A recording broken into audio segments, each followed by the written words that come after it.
بسم اللہ الرحمن الرحیم، شروع اللہ کے نام سے جو بڑا مہربان نہایت رحم والا ہے۔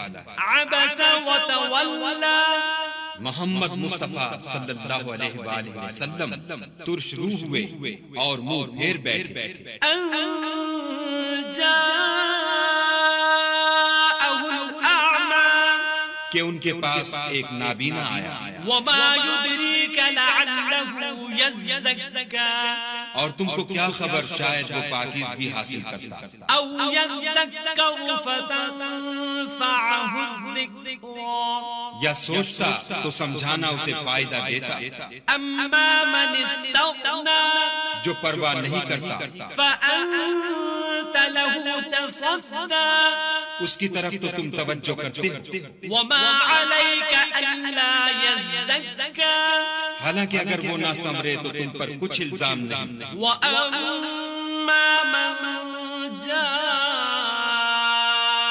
يسعى، اور جو تمہارے پاس دوڑتا ہوا آیا وهو يخشى، اور خدا سے ڈرتا ہے، فأنت عنه تلهى، اس سے تم بے رخی کرتے ہو۔ كلا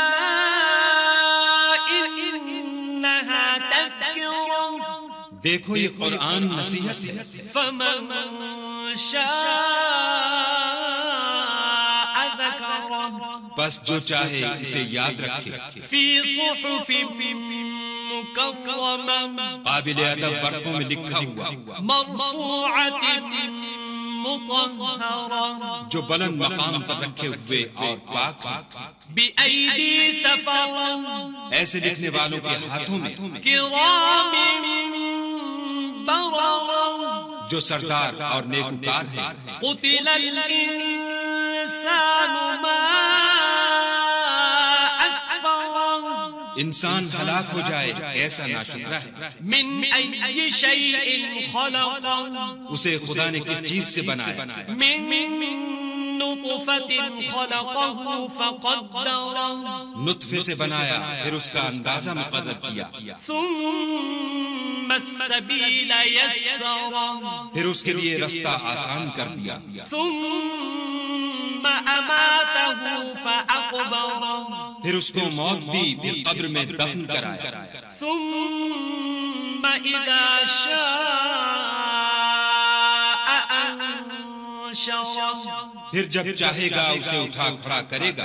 كلا لما يقض ما أمره، کچھ شک نہیں کہ خدا نے اسے جو حکم دیا اس نے اس پر عمل نہ کیا۔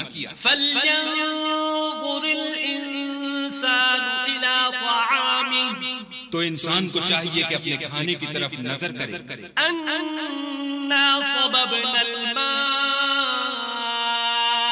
صبا، بے شک ہم ہی نے پانی برسایا، ثم شققنا الأرض شقا، پھر ہم ہی نے زمین کو چیرا پھاڑا، فأنبتنا فيها حبا، پھر ہم ہی نے اس میں اناج اگایا، وعنبا وقضبا، اور انگور اور ترکاری، وزيتونا ونخلا، اور زیتون اور کھجوریں، وحدائق غلبا، اور گھنے گھنے باغ، وفاكهة وأبا، اور میوے اور چارہ، متاعا لكم ولأنعامكم، یہ سب کچھ تمہارے اور تمہارے چار پایوں کے لیے بنایا۔ فإذا جاءت الصاخة، تو جب قیامت کا غل مچے گا، يوم يفر المرء من أخيه، اس دن آدمی اپنے بھائی سے دور بھاگے گا، وأمه وأبيه، اور اپنی ماں اور اپنے باپ سے، وصاحبته وبنيه، اور اپنی بیوی اور اپنے بیٹے سے۔ لكل امرئ منهم يومئذ شأن يغنيه، ہر شخص اس روز ایک فکر میں ہوگا جو اسے مصروفیت کے لیے بس کرے گا۔ وجوه يومئذ مسفرة، اور کتنے منہ اس روز چمک رہے ہوں گے، ضاحكة مستبشرة خنداں و شاداں یہ نیکوکار ہیں، ووجوه يومئذ عليها غبرة اور کتنے منہ ہوں گے جن پر گرد پڑ رہی ہوگی ترهقها قترة اور سیاہی چڑھ رہی ہوگی۔ أولئك هم الكفرة الفجرة یہ کفار بد کردار ہیں۔